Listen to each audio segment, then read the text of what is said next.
तो hi everyone, welcome to my another video. तो ये वीडियो नंबर 4 है, लेक्चर नंबर 4। तो इससे पहले मैं उदाहरण और प्रश्न वाली 5.1 का करा चुका हूँ। उदाहरण नंबर 7 को कवर करेंगे। इसमें हम 3 प्रश्नों को कवर करेंगे, 7, 8, 9, 10, 4 प्रश्नों को कवर करेंगे। तो आइए बिना टाइम गवाए हुए वीडियो को स्टार्ट करते हैं। बोल रहा है दो अंकों वाली कितनी संख्याओं का 3 से विभाज्य है। मतलब बोल रहा है 2 डिजिट वाले संख्या कितने मतलब 3 नंबर 3 से विभाजित है। तो यहाँ से हल में लिखेंगे 3 से विभाज्य होने वाली 2 अंकों की संख्याओं की सूची है। मान लो 2 अंकों वाली, यानी क्या क्या हो जाएगा, 12, 15, 18, 21 डैश डैश डैश कितना था 99, यानी 99 तक हो जाएगा। तो मेरा प्रश्न है, बोला कि 2 अंकों वाली विभाज्य होने वाली संख्या कितनी है। तो यहाँ से हम लिखेंगे क्या होता है। तो यहाँ से लिखेंगे कि माना ये एक संख्या का सूची है। तो ये A1 हो गया, A2 हो गया, A3 हो गया, A4 हो गया, डैश डैश डैश ये A90 हो गया। तो यहाँ से हम क्या लिखेंगे कि प्रथम पद तो मेरा क्या दिया है इसमें, प्रथम पद A बराबर कितना दिया है 12, A बराबर 12 दिया है। अब इसी प्रकार मेरा सार्वंतर यानी D भी निकाल लेंगे। सार्वंतर कितना दिया है, सार्वंतर दिया है मेरा D इक्वल टू क्या करते हैं, ए दूसरे पद में से पहले पद को घटा देते हैं। तो पहला पद यह 12 है, तीसरा पद 15 है। तो 15 माइनस 12 यानी D बराबर कितना आ गया 3, यानी सार्वंतर मेरा 3 आ गया। और क्या दिया है, AN बराबर दिया है 99। तो यहाँ से में लिखेंगे तो सूत्र क्या होता है, AN बराबर A plus N minus 1 D। तो AN कितना दिया है 99, A कितना दिया है 12 प्लस N तो निकालना है -1 और D कितना दिया है 3। अब देखो 99 यहाँ पे गुणा कर देंगे, 12 प्लस 3N माइनस 3 हो जाएगा। अब देखो 3 हो जाएगा यहाँ से, और इसको क्या करते हैं, इसको सबको इधर ले आ लेते हैं।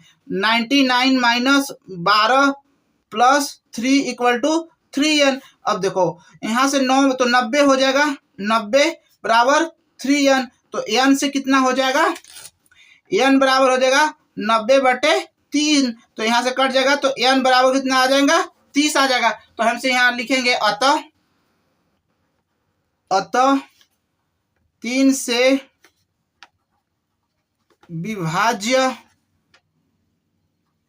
2 अंकों वाली 30 संख्याओं है। This is answer. तो यह 8 है कि समांतर श्रेणी AP का 10, 7, 4 माइनस 12 का अंतिमवा पद से 11वां पद ज्ञात कीजिए। मतलब बोल रहा है कि अंतिमवा पद से 11वां पद हमको ज्ञात करना है। तो यहाँ से हम ज्ञात करेंगे, हल में लिखेंगे क्या क्या दिया है, दिया गया संख्याओं की सूची लिख लेंगे। दिया गया संख्याओं की सूची, क्या क्या दिया है संख्याओं की सूची, 10, 7, 4 डैश डैश 92। यानी हमारा दिया है प्रथम पद कितना दिया है, ये A1 है, A2, A3 ये dash dash dash minus AN। तो प्रथम पद कितना दिया है इसमें, प्रथम पद यानी A बराबर दिया है कितना 10 है, A बराबर 10। और सार्वंतर चेक कर लेंगे, समांतर श्रेणी में है या नहीं है। सार्वंतर के लिए क्या करेंगे कि D बराबर A2 माइनस A1 करेंगे। तो D बराबर, तो यहाँ से कितना आ जाएगा 7 माइनस 10, यानी D बराबर कितना आ गया -3 आ गया। अब यहाँ से हम क्या करेंगे कि AN बराबर फॉर्मूला क्या आता है, A plus N minus 1 D। तो AN कितना है -62 और ए कितना है, ए कितना है 10 है, 10 है प्रथम पद, और n-1 डी कितना है -3। अब देखो यहाँ से -62, 10 plus -3n minus minus plus 3, तो यहाँ से हो जाएगा 62 माइनस -10 माइनस प्लस 3 तो यहाँ से मेरा हो जाएगा, यहाँ से हो जाएगा 3n माइनस, तो इसको पूरा आएगा 75 माइनस 3n, तो यहाँ से मेरा आएगा n बराबर 75 प्लस माइनस कट जाएगा, तो यहाँ से 3n, तो n बराबर मेरा कितना आ जाएगा 25 आ जाएगा। तो ये मेरा nवां पद यहाँ से होगा। तो यहाँ से लिखेंगे अंतिम से 11वां पद, यहाँ लिखेंगे फिर अंतिम से 11वां पद ज्ञात करने के लिए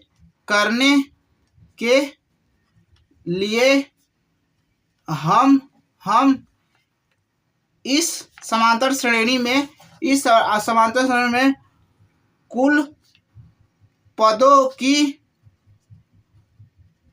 संख्या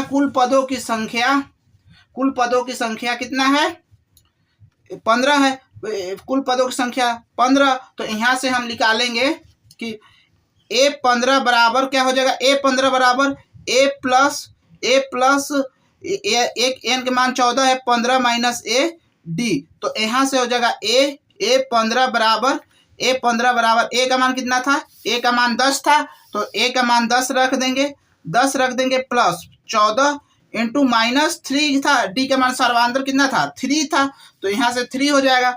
अब यहाँ से क्या करेंगे, a15 बराबर इसको हल करेंगे तो बराबर -32 आएगा। तो ये मेरा 15वां पद, तो यहाँ से लिखेंगे अतः अंतिम पद से 11वां पद -32 होगा। नवा प्रश्न ये मेरा है उदाहरण नंबर कक्षा, तो बोल रहा है कि 1000 की एक धनराशि से 8% वार्षिक ब्याज पर निवेश की जाती है, तो प्रत्येक वर्ष के अंत में ब्याज की प्रकलित कीजिए। क्या यह ब्याज एक समांतर श्रेणी बनाता है? यदि ऐसा है तो इसका एक तथ्य का प्रयोग करते हुए 30 वर्ष का अंत में कितना ब्याज प्रकलित कीजिए। तो इसमें बोल रहा है कि एक श्रेणी सीरीज बनाएगा, यदि वो समांतर श्रेणी में है तो हमको एक 30 वर्ष तक की ब्याज ज्ञात करना है। तो आइए वीडियो को स्टार्ट पर, सबसे पहले तो इसमें जो दिया है वो लिख लेते हैं। हल में क्या क्या दिया है, मूलधन मेरा दिया है, मूलधन बराबर कितना दिया है 10,000, 1,000, दर कितना दिया है, दर कितना दिया है 8%, और समय दिया है, समय यानी टी बराबर दिया है 1 वर्ष, 2 वर्ष, 3 वर्ष, 30 वर्ष तक दिया है, वर्ष तक हमको निकालना है। तो यहाँ से प्रथम साधारण ब्याज क्या हो जाएगा, यहाँ से निकालेंगे साधारण ब्याज बराबर सूत्र क्या होता है, साधारण ब्याज बराबर क्या होता है, मूलधन इंटू दर इंटू समय अपॉन में 100। अब देखो इसमें समय हम 1 वर्ष पहले मान के चलेंगे, 1 वर्ष, तो यहाँ लिख देते हैं T1 बराबर 1 वर्ष। तो यहाँ से 1 वर्ष के लिए के चलेंगे तो साधारण ब्याज मेरा हो जाएगा, साधारण ब्याज हो जाएगा, ब्याज बराबर हो जाएगा, यहाँ से साधारण ब्याज क्या हो जाएगा, मूलधन कितना दिया है 1000 इंटू दर कितना 8% और समय 1 वर्ष इंटू 100, यानी 1 2 0 कट गया, तो यहाँ से क्या बन गया, पहला बना 80 रुपए, यानी साधारण पहले वर्ष के 80 रुपए बना। इसी प्रकार दूसरे वर्ष के लिए निकालेंगे, T2 बराबर 2 वर्ष के लिए निकालेंगे, 2 वर्ष के लिए निकालेंगे तो साधारण ब्याज मेरा बनेगा, साधारण ब्याज बराबर मूलधन 1000 है, दर 8 है और 2 वर्ष के लिए निकालेंगे तो यहाँ पे 100, 2 जीरो से 2 जीरो कट गया, 8 दूना 16, 160 रुपए बना। दूसरे वर्ष के लिए 160 रुपए वर्ष बना। अब तीसरे वर्ष के लिए निकालेंगे, T3 बराबर तीसरे वर्ष के लिए निकालेंगे तो यहाँ से मूलधन बराबर हो जाएगा,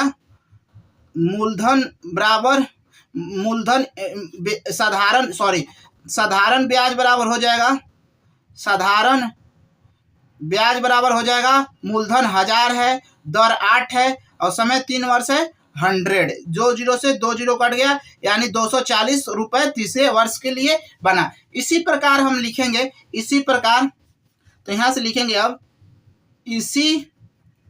इसी प्रकार हमें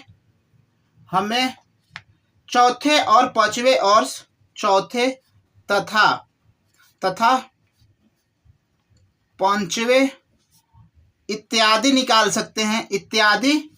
तो अतः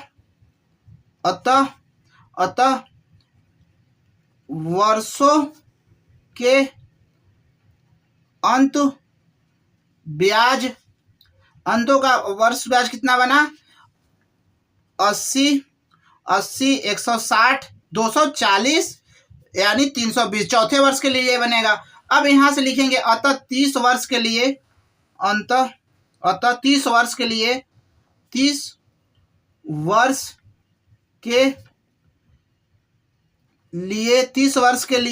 वर्ष के लिए क्या हो जाएगा, ये तो प्रथम पद हो जाएगा, प्रथम पद A1 हो जाएगा, A2 हो जाएगा, A3, A4। तो A30 निकालना है तो क्या होता है, A प्लस n-1 D। अब देखो D यानी A30, तो यहाँ से A का मान कितना है, 80 है, प्लस n का मान 30 माइनस 1, D का मान कितना है, इसमें से घटा देंगे, सर्वांतर यहाँ निकाल लेंगे, D बराबर A2 माइनस A1 करेंगे तो 160 में से 80 घटाएंगे, 160 में से 80 घटाएंगे तो यहाँ से मेरा 80 आ जाएगा। तो D बराबर मेरा कितना आ जाएगा, यहाँ से 60 आ जाएगा। अब देखो मेरा क्या बोला है, सर्वांतर यानी D कितना है, 80। अब इसको हल करेंगे, D A 30 बराबर 80 यानी 29 हो जाएगा, 29 इंटू 80 करेंगे तो यहाँ से इसको गुणा करने पे 830 बराबर मेरा कितना आ जाएगा, टोटल 2400 आ जाएगा। तो ये मेरा 8 3 24 हो जाएगा। तो ये मेरा 30 वर्ष के लिए ब्याज लिखेगा। तो यहाँ से लिख देंगे अतः 30 वर्षों के लिए ब्याज रुपये 2400 होगा। This is answer. अगर ये मेरा 2400 रुपये 30 वर्ष के लिए है तो आइए पढ़ते हैं और हल करने की कोशिश करते हैं। बोल रहा है कि फूलों की एक क्यारी की पहली पंक्ति में 23 गुलाब के पौधे हैं।